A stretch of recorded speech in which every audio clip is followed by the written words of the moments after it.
today we're finally going to get to harvest some of them. And one of the first things that I want to show you is down here.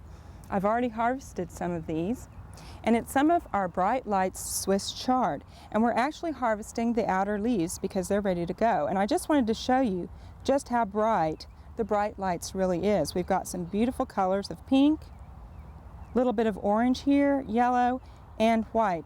And they will make a beautiful tray for our salad and also to put into stews or soups. Now we're also going to be harvesting today some of our beets. And a lot of times you may not know when to harvest beets if you haven't ever planted them before. Now the optimum size to harvest your beets is when they're about 2 inches in diameter, and all you need to do is just grasp them and pull them up. And this one is just right for our table. Now when you remove the tops, it's actually better to twist the leaves off instead of cutting them. That way the beets and the greens will actually bleed less and they'll stay fresh longer. So what you do is just grasp them when you're ready to and twist off those tops. And you can see that they don't bleed very much at all. Now you can actually fix the greens or you can fix the beets and pickle them or anything like that. Now we're also going to be harvesting some of our broccoli. So we're going to move on over there and look at that.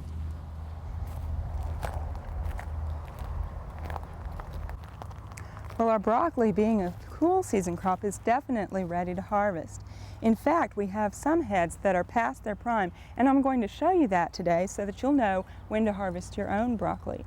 Now you want to harvest your broccoli heads when they're still tight, and you can see here the flower beds are still tight together and it hasn't started to spread out yet.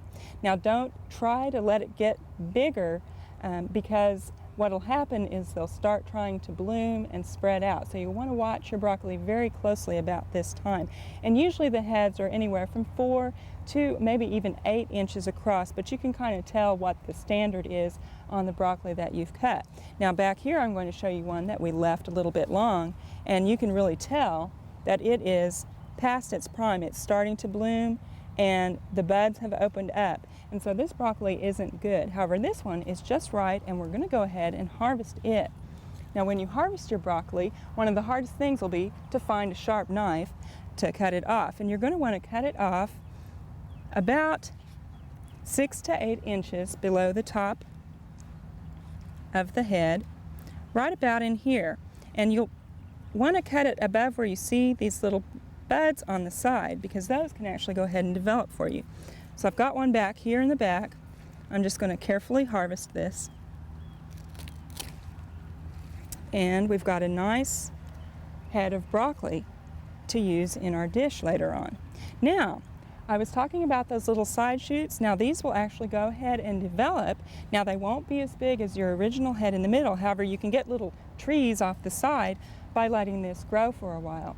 Now it does get hot here, and broccoli is a cool season crop, so that doesn't always work really well in the summer. It'll start going to flower a little bit earlier, and then you'll have to pull the plants up. However, you can try this again in the fall, and actually if you didn't get any broccoli planted this spring, you can plant it for a fall crop. It makes a very good fall crop here in Oklahoma. In fact, anywhere from July 15th to about August 15th is the time to set those transplants out for your fall garden. Now if it's really hot, you'll want to wait till a later date to set those out, because it can be kind of hard on those transplants when it's hot. But as the temperatures start to cool off, they'll do a lot better for you. We hope you've enjoyed this classic from the Oklahoma Gardening Vault. Remember, even though these tips and techniques are timeless, there's always something new to learn in the world of gardening. By subscribing to both Oklahoma Gardening and OK Gardening Classics, you'll have access to a wealth of gardening knowledge, both classic and contemporary.